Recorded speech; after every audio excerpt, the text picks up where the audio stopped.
আমি একটু সংস্কারের ইস্যুতে আসি। এখন খুব আলোচিত ইস্যু। সেটা হচ্ছে যে সংস্কারের কিছু বিষয়ে বিএনপির সাথে দেখা যাচ্ছে যে জামায়াত ইসলামী সহ বিভিন্ন দলের কিছুটা মতপার্থক্য বা মতবিরোধ দেখা যাচ্ছে। সেখানে যেমন এক ব্যক্তি প্রধানমন্ত্রী, সংসদ নেতা, দলের প্রধান থাকতে পারবেন না, এরকম একটা প্রস্তাব এসে যেখানে বিএনপি নোট অফ ডিসেন্ট দিয়েছে। মানে এই জায়গাটায় যদি এক ব্যক্তি ৩ পদে একই সাথে থাকেন, সেটা স্বৈরতান্ত্রিক একটা ব্যবস্থা তৈরির সুযোগ দেয় কিনা? সকলের প্রতি সম্মান রেখেই বলছি আমি, এই যে সংস্কার, বাংলাদেশে রাষ্ট্র মেরামতের ক্ষেত্রে বিভিন্ন বিষয়ে সংস্কার প্রয়োজন। একজন ব্যক্তি দুবারের বেশি প্রধানমন্ত্রী থাকতে পারবেন না, থাকবে না। এরকম আরো যে বিষয়গুলো আছে, এইগুলা এই বাংলাদেশে যখন স্বৈরাচার ছিল, তাদের মুখের উপরে, তাদের চোখের দিকে চোখ রেখে আমরা বিএনপি বলেছিলাম। এখন হয়তো অনেকে সংস্কারের কথা বলছেন, সেদিন কিন্তু সংস্কারের সও তারা বলেননি। তারপরেও পরিপূর্ণ শ্রদ্ধা রেখে আমি বলতে চাই সকলের প্রতি যে বিএনপি নোট অফ ডিসেন্ট দিলে সেটি সমস্যা, অর্থাৎ বিএনপিকে এগ্রি করতে হবে সবার সাথে, তাহলে ঠিক আছে। কিন্তু বিএনপি যদি কোনোটার সাথে একমত না হয় তাহলে বেঠিক। এটি তো গণতন্ত্র হলো না। মানে আমাকে অন্যের সাথে একমত হতে হবে তাহলে গণতন্ত্র, আমি যদি অন্যের সাথে দ্বিমত করি তাহলে গণতন্ত্র না। এটি কেমন গণতন্ত্র? কারণ গণতন্ত্রের মানেই তো হচ্ছে বিভিন্ন মতামত থাকবে, আমরা অনেক ব্যাপারেই একমত হব, হয়তো সকল ব্যাপারে একমত হব না, কিছু ব্যাপারে হয়তো দ্বিমত থাকতেই পারে। এটাই তো গণতন্ত্র, এটাই তো এসেন্স অফ গণতন্ত্র। আমরা তো কোনো হাইড অ্যান্ড সিক করছি না। আমি যেটা মনে করছি যে ভাই আমি মনে করছি যেটা আমার দৃষ্টিতে ঠিক না, আমি বলছি ঠিক না। কিন্তু আপনি যেটা বলছেন যে ২ বছর আগে ২০২৩ সালে আপনারা ৩১ দফা দিয়েছেন। সেই ৩১ দফাতেই আপনারা সংস্কারের যেসব বিষয় সেখানে রাষ্ট্রপতি, প্রধানমন্ত্রীর ক্ষমতার ভারসাম্য আনার কথা বলছেন। তাহলে এই বিষয়গুলোতে আপত্তি কেন? মানে না, আমরা যেটাতে বলেছিলাম আমরা সেখানে এখনো আছি। যতটুকু বিষয় আমরা বলেছি যে যতটুকু ভারসাম্য হওয়া উচিত, যে যে বিষয়ে যতটুকু বিবেচনা করা উচিত, আমরা সেই বিষয়ের মধ্যে এখনো কম বেশি আছি। খুব এক আমার তাদের অবস্থান থেকে তো আমরা অবস্থান পরিবর্তন করিনি। কিন্তু মানে মূল যে বিষয়গুলো, যেমন যেটা বড় বিরোধ হিসেবে আসছে, বড় মতপার্থক্য হিসেবে আসছে, যে এক ব্যক্তি ৩ পদে একসাথে থাকা, সেখানেই তো আপত্তিটা থাকছে বিএনপির। না, আমরা তো তখনও বলিনি যে এক ব্যক্তি তিন পদে থাকতে পারবে না। এটা অন্যরা কেউ বলছে যে এক ব্যক্তি তিন পদে থাকতে পারবে না। আমরা মনে করি না যে এটাতে স্বৈরাচারী হওয়ার কোনো কারণ আছে। আমরা তো দেখেছি স্বৈরাচারের সময়ও তো আপনার তার আগে তো তত্ত্বাবধায়ক সরকারের ব্যবস্থা ছিল। কিন্তু তাদের টু থার্ড মেজরিটি ছিল, তারা টু থার্ড মেজরিটি 2008 সালে তারা নিয়েছিল, তারা ওটাকে চেঞ্জ করে ফেলেছে, তত্ত্বাবধায়ক ব্যবস্থা রাখেনি। 2001 সালে তো বিএনপিরও টু থার্ড মেজরিটি ছিল, তো বিএনপি তো চেঞ্জ করেনি। বিএনপি তো যেহেতু জনগণ মনে করে যে তত্ত্বাবধায়ক সরকার থাকলে একটি নিরপেক্ষ নির্বাচন হবে, বিএনপি টু থার্ড থাকার পরেও তো বিএনপি চেঞ্জ করেনি। কাজেই এক ব্যক্তির হাতে থাকলেই যে স্বৈরাচার হবে তা না, এটি নির্ভর করে ব্যক্তি টু ব্যক্তি। শুধু আইন চেঞ্জ করলেই সবকিছু সঠিক হয়ে যাবে না। এই সংস্কারের বিষয়গুলোতে যে জায়গাগুলোতে ঐকমত্য হয়েছে, একটা জুলাই সনদ আহ, প্রণয়নের কথা, সেটাও বাস্তবায়নের উপায়গুলো নিয়ে বা বাস্তবায়নের পথ নিয়ে কিন্তু দলগুলোর মধ্যে একটা বিতর্ক। সেখানে বলা হচ্ছে যে অনেক দল তারা বলছে যে নির্বাচনের আগেই আহ, আইনি ভিত্তি দেয়া বা বাস্তবায়ন করা, আর বিএনপি বলছে নির্বাচিত সংসদ সেটা করবে। তো এই জায়গাটা থেকে বেরিয়ে আসার উপায়টা কি? বিএনপির চিন্তাটা এখন কি? দেখুন, এখানে আবার আমাকে বলতে হচ্ছে আমরা কিন্তু কোনো হাইড অ্যান্ড সিক করছি না। আহ, আমরা বলতে পারতাম, যদি আমাদের সেরকম অসৎ উদ্দেশ্য থাকতো আমরা বলতে পারতাম যে মনের ভিতরে থাকতো একটা, বলতাম আর একটা, যে ঠিক আছে ওকে অসুবিধা নেই, তারপরে ইনশাল্লাহ আমরা সরকার গঠনে সক্ষম হলে আমরা হয়তো করতাম না। তো আমরা যেটা মনে করছি আমরা সেটাই বলছি। তো এখন বিষয় হচ্ছে, দেখুন এখানে একটি গুরুত্বপূর্ণ বিষয়, ইম্পর্টেন্ট একটি বিষয়। দেখুন আমরা যদি ইভেন রিসেন্ট যে ঘটনা নেপালেও যদি দেখি, আপনি দেখেন ওরা কিন্তু এত কিছুর মধ্যে যাচ্ছে না। ওরা বলছে যে গুরুত্বপূর্ণ যা বিষয় আছে, সংস্কার বলেন বিভিন্ন বিষয়, গুরুত্বপূর্ণ যা বিষয় আছে, নির্বাচিত প্রতিনিধি যারা আসবে, জনগণের দ্বারা নির্বাচিত প্রতিনিধি যারা আসবে, তারা সেগুলোর ব্যাপারে সিদ্ধান্ত নেবে। তারপরেও বাংলাদেশের প্রেক্ষাপট সবকিছু বিবেচনা করে রাজনৈতিক দলগুলো বসেছে, অন্তর্বর্তীকালীন সরকার আহ্বান করেছে। এখানে যতটুকু হয়েছে আমরা বলেছি, এখন যতটুকু হয়েছে যেগুলা শুধুমাত্র আইন আহ, আহ, দিয়ে করলে যেগুলা হয়ে যায় সেগুলা হয়ে যাক। যেগুলার সাংবিধানিক এন্ডোর্সমেন্ট লাগবে, সেগুলো আমরা মনে করি যে নির্বাচিত সংসদ হওয়ার পরে সেখানে গ্রহণ করাটাই ভালো হবে। কারণ আপনি যদি নির্বাচিত সংসদের কথা বলছেন, অথচ তাকে বাদ দিয়ে যদি আপনি আউট অফ দি বক্স যদি আপনি কিছু করেন এবং এটা যদি রেওয়াজ হয়ে যায়, তাহলে এটা আমরা মনে করি যে এটা সাংবিধানিকভাবে হোক, আইনগতভাবে হোক, যে দৃষ্টিকোণ থেকে বিচার বিবেচনা করেন না কেন, ভবিষ্যতের জন্য এটা একটি খারাপ দৃষ্টান্ত হয়ে থাকবে এবং সেজন্য আমরা যেটা দেশের জন্য সামগ্রিকভাবে ক্ষতির একটি কারণ হবে, সেজন্যই আমরা এটার সাথে একমত না। এখন বিএনপির যেহেতু 31 দফা আছে, যদিও যেসব বিষয়ে আলোচনায় এসে অনেক বিষয়ে মিল আছে, তো বিএনপি যদি ক্ষমতায় আসে বা সরকার গঠন করে, তখন 31 দফা নাকি জুলাই সনদ কোনটা অগ্রাধিকার পাবে? আমরা যেগুলোতে একমত হয়েছি প্রথমে আমরা সেগুলোর উপরেই জোর দিব, সেটা আপনি যে নামেই বলেন না কেন। স্বাভাবিকভাবে আমরা ঐক্যমত কমিশনে যেগুলোতে সকলে মিলে একমত হয়েছি, আমরা প্রথমে সেগুলোতে, আমরা সরকার ইনশাল্লাহ সরকার গঠনের সুযোগ পেলে আমরা প্রথমে সেগুলোতেই অবশ্যই জোর দিব। আর তারপরে আপনি যেটা 31 দফার কথা বললেন, অবশ্যই 31 দফা আমাদের রাজনৈতিক কমিটমেন্ট জনগণের প্রতি। আমরা তো আমাদের 31 দফার মধ্যে যেগুলো এটার সাথে মিলে গিয়েছে, এর ভিতরে যেগুলো মিলে গিয়েছে সেগুলো তো আমরা করবো। এর বাইরে যেগুলো থাকবে 31 দফার মধ্যে আছে কিন্তু এর বাইরে আছে, আমরা আমাদের 31 দফা বাস্তবায়ন করবো, কারণ ওটা তো আমাদের পলিটিক্যাল কমিটমেন্ট।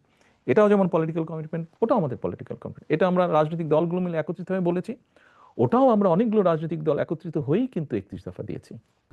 রাজনীতি থেকে একটু ভিন্ন প্রসঙ্গে যাই। আপনাকে সম্প্রতি প্রাণী অধিকার রক্ষা নিয়ে বেশ সোচ্চার দেখা গেছে। সংক্রান্ত অনুষ্ঠানে আপনি যোগ দিয়েছেন, রাজনৈতিক অনুষ্ঠানের বাইরে আপনার পোষা বেড়ালের সাথে আপনার নিয়মিত ছবি দেখা যায় সামাজিক যোগাযোগ মাধ্যমে। তো এটা আপনার কাছে গুরুত্বপূর্ণ হয়ে উঠলো কিভাবে? প্রথমত এখানে একটু ক্লিয়ার করে নিই, বিড়ালটি আহ, এটা আমার মেয়ের বিড়াল প্রথমত। তো ও এখন অবশ্য সবারই হয়ে গেছে, আমরা সবাই ওকে আদর করি। বিষয়টি এরকম, শুধু বিড়াল নয়, আমরা যখন, আমি এবং আমার ভাই যখন ছোট ছিলাম, আমাদের একটি ছোট কুকুরও ছিল। ইভেন তখন আমাদের বাসায় আম্মা, উনি হাঁস মুরগি পালতেন, ছাগলও ছিল আমাদের বাসায়, উনি ছাগলও কয়েকটি পালতেন। তো স্বাভাবিকভাবেই আপনি যেই দৃষ্টিকোণ থেকেই বলেন, পোষা কুকুর বিড়ালই বলেন, ও বাই দ্য ওয়ে কবুতরও ছিল আমাদের বাসায়। শুধু কবুতর না, আমাদের বাসায় আপনার ছোট ছোট একটি বিরাট বড় একটি খাঁচা ছিল, সেই খাঁচার মধ্যে কিন্তু পাখি ছিল বিভিন্ন রকমের। এবং আবার আরেকটি খাঁচা ছিল যেটার মধ্যে একটা ময়না ছিল। তো ময়নাটা আমরা বরিশাল থেকে এনেছিলাম। ও আবার বরিশালী ভাষায় কথাও বলতো, টুকটুক করে মাঝে মাঝে কিছু কিছু কথাও বলতো। তো কাজেই এই বিষয়টি হঠাৎ করেই না, এই পশু পাখির প্রতি যেই বিষয়টি, এটির সাথে আমি কম বেশি ছোটবেলা থেকে আমি জড়িত আছি। হয়তো এটি এখন প্রকাশ পেয়েছে বিভিন্নভাবে, বাট এটির সাথে আমি বা আমার পরিবার, আমরা অনেক আগে থেকেই আছি। কুকুর বিড়াল ছিল, গরু, ছাগল ছিল, হাঁস মুরগি ছিল, পাখি ছিল, ময়না ছিল, কবুতর ছিল। ধর্মীয় দৃষ্টিকোণ থেকে যদি আমরা চিন্তা করি, মানুষ আমরা, আমাদেরকে আল্লাহ সৃষ্টির সেরা জীব হিসেবে তৈরি করেছেন। আমাদের দায়িত্ব কিন্তু আল্লাহর সৃষ্টি যা কিছু আছে প্রকৃতির, তার প্রতি কিন্তু যত্ন নেওয়া আমাদের দায়িত্ব। এটি একটি বিষয়। আর আমরা যদি মানবিক দৃষ্টিকোণ অথবা আমরা যদি নেচার থেকেও বিষয়টি দেখি, দেখুন ওরা না থাকলে কিন্তু আমাদের জন্য বেঁচে থাকা কষ্টকর। প্রকৃতি যদি না থাকে, প্রকৃতির ব্যালেন্স যদি না থাকে, এই আলোচনা শুরু হওয়ার আগে কিন্তু আমরা তিনজন কিন্তু, আপনার দুজন এবং আমরা কিন্তু ওয়েদার নিয়ে কথা বলছিলাম। এই ইংল্যান্ডের বা ইউকের ওয়েদার নিয়ে আমরা আলাপ করছিলাম এবং আমি বলছিলাম যে আমার এই 17 বছর অভিজ্ঞতায় দেখেছি যে ওয়েদার মনে হয় একটু একটু এখানেও চেঞ্জ হয়েছে। আমরা দেখেছি বাংলাদেশে পত্রপত্রিকায় দেখেছি পলিউশন ঢাকা শহরে। নর্মালি আমরা জানি যে একটি দেশের টোটাল অংশের মধ্যে অ্যাটলিস্ট 25% গ্রিন দরকার, বনায়ন দরকার, ফরেস্টেশন দরকার। এই মুহূর্তে বাংলাদেশে আমি যতটুকু জেনেছি এটি 12%-এর মতন, উইচ ইজ ভেরি ডেঞ্জারাস। তো এইগুলো নিয়ে আমরা কাজ করছি কিভাবে আমরা বাড়াবো। তো যেমন এইগুলো আছে, ঠিক একই সাথে এই যে আপনি পশু পাখি বললেন, এই বিষয়গুলো আছে, নেচারকে যদি আমরা মিনিমাম ঠিক রাখতে না পারি, সেখানে মানুষ হিসাবে কিন্তু আমাদের বসবাস করা কিন্তু খুব কঠিন হয়ে যাবে। কাজে আমাদের নিজেদের স্বার্থেই এই বিষয়গুলো বোধহয় করা প্রয়োজন। যে রাজনীতির কথা যেমন আমরা বলছিলাম, রাজনীতিতে যেমন আপনাকে নিয়ে অনেক আলোচনা আছে, স্বাভাবিকভাবেই সামাজিক মাধ্যমে আপনাকে নিয়ে অনেক আলোচনা আছে এবং আপনি যে পোস্টগুলো করেন সেটা নিয়ে অনেক আলোচনা হয়। আপনাকে নিয়ে অনেক মিমও তৈরি হয়, অনেক কার্টুন হয়। হ্যাঁ, যেমন একটা মিমের কথা যদি আমি বলি, অনেকে শেয়ার করেছিল যে আপনি, আপনার সাথে আমরা জুমে কথা বলছি, আপনি জুমে বক্তব্য দেন। এটা নিয়ে একটা মিম তৈরি হয়েছে যে ওয়ার্ক ফ্রম হোম। তো এই ধরনের মিমগুলোকে আপনি কিভাবে দেখেন? আমি এনজয় করি, বেশ বেশ আমি এনজয় করি। আপনি যদি আমাকে জিজ্ঞেস করেন কিভাবে দেখেন, আমি বলবো যে আই এনজয় দোজ। আপনি দেখেন এগুলো আপনার চোখে পড়ে? হ্যাঁ, হ্যাঁ, চোখে পড়বে না কেন? অবশ্যই চোখে পড়ে। তবে এখানে একটি কথা আছে। আমি যেহেতু সোশ্যাল মিডিয়ার বিষয়টি আসলো, আমার মনে হয় এই বিষয়টি একটু এড করা উচিত। দেখুন, আ সোশ্যাল মিডিয়া এমন একটি বিষয়, আ আমি নিজেও আছি সোশ্যাল মিডিয়াতে কম বেশি। বহু মানুষ আছেন, লক্ষ কোটি মানুষ আছে সোশ্যাল মিডিয়াতে। আ এটি দিয়ে যেমন খুব দ্রুত একজনের সাথে আরেকজনের যোগাযোগ করা যায়। আ আমরা মাঝে, মাঝে বলি যে দেখেন, অনেক সময় অনেক আলোচনায় আসে, সেমিনার বক্তৃতায় আসে যে ডিনামাইটটা যখন আবিষ্কৃত হয়, ডিনামাইটটা আবিষ্কৃত হয়েছিল আপনার পাহাড় ভেঙে কিভাবে মানুষের চলাচলের জন্য রাস্তাঘাট তৈরি করা যায়, হয়তো কিভাবে চাষের জমি করা যায়। এরকম লক্ষ্যকে সামনে রেখেই, উদ্দেশ্যকে সামনে রেখেই কমবেশি ডিনামাইটের ব্যবহারটা শুরু হয়েছে। কিন্তু পরবর্তীতে আমরা দেখেছি এটি মানুষ হত্যার মতন জঘন্য কাজেও ব্যবহার করা হয়েছে। সোশ্যাল মিডিয়ার ক্ষেত্রে আমি বলতে চাই যে অবশ্যই প্রত্যেকটি মানুষের অধিকার আছে। যেহেতু আমরা গণতন্ত্রে বিশ্বাস করি, মানুষের বাক ব্যক্তি স্বাধীনতায় আমরা বিশ্বাস করি। প্রত্যেকটি মানুষের অধিকার আছে তার মতামত প্রকাশ করার। তবে আমরা যদি সকলে এতটুকু সচেতন হই যে আমি আমার মত ঠিকই প্রকাশ করলাম, কিন্তু এই মত প্রকাশের ফলে কি কেউ ক্ষতিগ্রস্ত হলো কি না, এই বিষয়টিকে যদি আমরা বিবেচনায় রাখি, একটি মানুষ ক্ষতির সম্মুখীন হলো কিনা, ক্ষতিগ্রস্ত হলো কিনা, এই বিষয়টিকে বোধহয় আমাদের বিবেচনায় রাখা উচিত। এটি ১ নম্বর। দ্বিতীয়ত হচ্ছে সোশ্যাল মিডিয়ার বহুল ব্যবহারের ফলে ডিসইনফরমেশন বা মিসইনফরমেশন, এই বিষয়টিও চলে এসছে সামনে, কথাটিও চলে এসছে। আ একটি জিনিস আমি দেখলাম বা শুনলাম, সাথে সাথেই আমি সেটিতে ঝাঁপিয়ে পড়লাম। না করে আমার মনে হয় ফ্যাক্ট চেক বলে যেই কথাটি আছে সোশ্যাল মিডিয়াতে, এটা সব জায়গায় আছে। এই ব্যাপারেও যদি আমরা একটু অ্যালার্ট থাকি সবাই, এই ব্যাপারে যদি একটু সচেতন থাকি যে ঠিক আছে, এটি একটু যাচাই বাছাই করে নেই। যদি সত্য হয় অবশ্যই আমার সেখানে মতামত থাকবে। কিন্তু যদি মিথ্যা হয় বিষয়টি, কেন আমি এখানে মতামত দেব? একটি মিথ্যার সাথে আমি কেন নিজেকে সংশ্লিষ্ট করব? একটি খারাপ কিছুর সাথে কেন আমি নিজেকে সংশ্লিষ্ট করব? আ এটি আমি আমার মতামতটা প্রকাশ করলাম। আমরা প্রায় শেষ দিকে চলে আসছি। আমি একটা প্রশ্ন করতে চাই যে রাজনৈতিক পট পরিবর্তন যেটা হয়েছে গত বছরের ৫ই আগস্ট, তারপর থেকে বিএনপির পক্ষ থেকে যেসব বক্তব্য বা প্রতিশ্রুতি দেয়া হচ্ছে, সেগুলো বাস্তবায়ন হবে, এই প্রশ্নে মানুষকে কিভাবে আস্থায় নেবেন আসলে? এই প্রশ্নের উত্তরে যদি একটু এভাবে বলি, স্বাভাবিকভাবেই রাজনৈতিক দল হিসাবে তো আমাদের একটি পরিকল্পনা আছে। আপনাদের বিভিন্ন প্রশ্নের উত্তরে আমি কিছু, কিছু বলেছি। তো ব্যাপারটা হচ্ছে এরকম যে দেখুন, এই মুহূর্তে মাঠে আমরা যেই রাজনৈতিক দলগুলো আছি, আমরা ধরে নিতে পারি যে এই রাজনৈতিক দলগুলো ইনশাল্লাহ আগামীতে দেশ পরিচালনা করতে পারে। তার মধ্যে বিএনপিরই কিন্তু দেশ পরিচালনা করার অভিজ্ঞতা আছে। আপনাকে যদি আপনি ধরেন এখন লন্ডন আসবেন। তো আপনি একটা প্লেনে উঠলেন। প্লেনের যে প্লেন চালাবে, উড়াবে, সে যদি আপনাকে বলে যে, "ভাই, আ কিছু মনে করেন না। আমার ঠিক লাইসেন্সটা হয়নি এখনো। তবে আমার মনে হয় আমি চেষ্টা করলে আপনাকে নিয়ে যেতে পারবো লন্ডন পর্যন্ত উড়িয়ে।" আপনি কি তার সাথে উঠবেন প্লেনে? নিশ্চয়ই আপনি উঠবেন না। আপনি একজন অভিজ্ঞ ড্রাইভারের সাথে উঠতে পারেন। কিন্তু অভিজ্ঞ ড্রাইভারও হয়তো অনেক সময় আ খেয়াল করতে গাড়ি হয়তো ঠিকই চালাচ্ছে সেফলি। কিন্তু রাস্তায় তো গর্ত, খাড়াখন্দ থাকবেই। একটু জার্কিং হতেই পারে। জোরে অনেক সময় ব্রেক হতেই পারে। ঝাঁকুনি লাগতেই পারে। কিন্তু অভিজ্ঞ ড্রাইভার আপনাকে মোটামুটি ঠিকভাবে নিয়ে যাবে। নিয়ে যাওয়ার সর্বোচ্চ সে চেষ্টা করবে। কারণ তার সেই অভিজ্ঞতা আছে।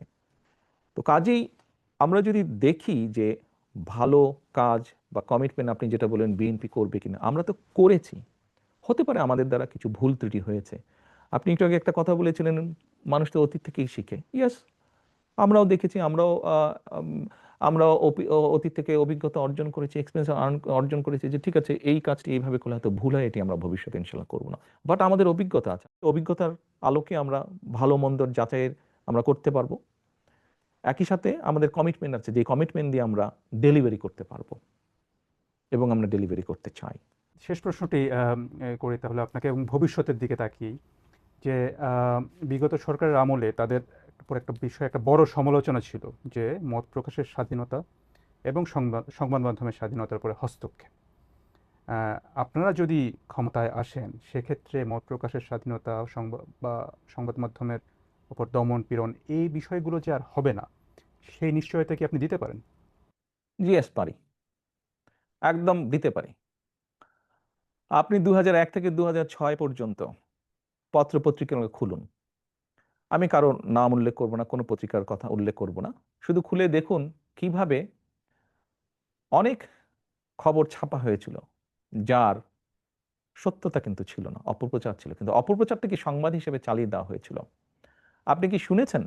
আপনি কি আমাকে প্রমাণ দিতে পারবেন, বলতে পারবেন যে বিএনপির সময়, আমি কিন্তু বলতে পারবো অনেক অনেক অনেক সাংবাদিকের নাম যারা নির্যাতনের শিকার হয়েছেন স্বৈরাচারের সময় এবং পরবর্তীতে দেশ ছেড়ে চলে যেতে বাধ্য হয়েছেন, ইভেন এখনো অনেকে প্রবাস জীবনে আছেন, এরকম বহু সাংবাদিক। আমি বলতে পারবো স্বৈরাচারের সময় বহু সাংবাদিককে বিভিন্ন জায়গা থেকে ফোন করে বিভিন্ন রকম ভয় ভীতি প্রদর্শন, ধমক দেওয়া হতো। বিএনপি সময় এগুলো করা হয়নি, কারণ তখন সংবাদপত্রে যে খবরগুলো প্রকাশিত হয়েছে তৎকালীন বিএনপি সরকার সম্পর্কে, আমার সম্পর্কে আহ, আহ, যে খবরগুলো প্রকাশিত হয়েছে, যদি ওইরকম হতো তাহলে কিন্তু ওরকম খবর প্রকাশিত হতো না। অর্থাৎ বিএনপির সময় যদি অত্যাচার নির্যাতন থাকতো তাহলে খবরগুলি প্রকাশিত হতো না স্বাভাবিকভাবে, যা হয়নি বিগত সরকারের সময়, স্বৈরাচার সরকারের সময়। কাজে আপনাকে আমি গ্যারান্টি দিয়ে বলতে পারি বিএনপি অতীত সরকারের সময় যেরকম সাংবাদিকদেরকে গুম করা হয়নি, সাংবাদিকদেরকে নির্যাতন করা হয়নি, সাংবাদিকদেরকে দেশ ছেড়ে যেতে হয়নি, বাধ্য হতে হয়নি, ইনশাল্লাহ ভবিষ্যতেও হবে না। তাহলে কি সংবাদ মাধ্যমের স্বাধীনতা বা মত প্রকাশের স্বাধীনতার আহ, যেই সীমাবদ্ধ করে এ ধরনের যে আইনগুলো রয়েছে সেগুলো আপনারা বাতিল করবেন, এটা কি ধরে নেওয়া যায়? অবশ্যই আমরা সকলে মিলে বসবো, আলোচনা করব, আপনাদের মতন সাংবাদিক সহ যারা আছেন তাদের সাথে আলোচনা করব, আলোচনা করে সেগুলোকে আমরা এরকম কালো আইন যা যা আছে আমরা আস্তে আস্তে ঠিক করব। তবে এখানে বোধহয় একটি বিষয় আবার আমাকে উল্লেখ করতে হয়, যেটি আমি সোশ্যাল মিডিয়ার ক্ষেত্রে বলেছি। দেখুন, আহ, এটি তো সবাইকে মিলে করতে হবে। যেভাবে অপপ্রচারকে তো অবশ্যই সংবাদ হিসাবে তো প্রচার করা ঠিক নয়, তাই না? এটি যেরকম আমাদের, আপনাদের যেরকম ওটি চাওয়া থাকবে ভবিষ্যৎ সরকারের কাছে, যারাই আসুক সরকারে, রাজনৈতিক কর্মী হিসাবে আমাদেরও অনুরোধ থাকবে আপনাদের প্রতি যে অপপ্রচারকে সংবাদ হিসাবে যেন প্রচারিত না হয়, এই বিষয়টিকে একটু সকলকে সচেতন বা খেয়াল রাখতে হবে। তারেক রহমান, আপনাকে অনেক ধন্যবাদ বিবিসি বাংলার সাথে কথা বলার জন্য। ধন্যবাদ। আপনাদেরকেও অনেক ধন্যবাদ। আপনাদের প্ল্যাটফর্মের মাধ্যমে আমার কথাগুলো দেশের মানুষের সামনে আমি তুলে ধরতে পেরেছি, সেই সুযোগটি আপনারা করে দিয়েছেন, তার জন্য আপনাদেরকে আন্তরিকভাবে ধন্যবাদ।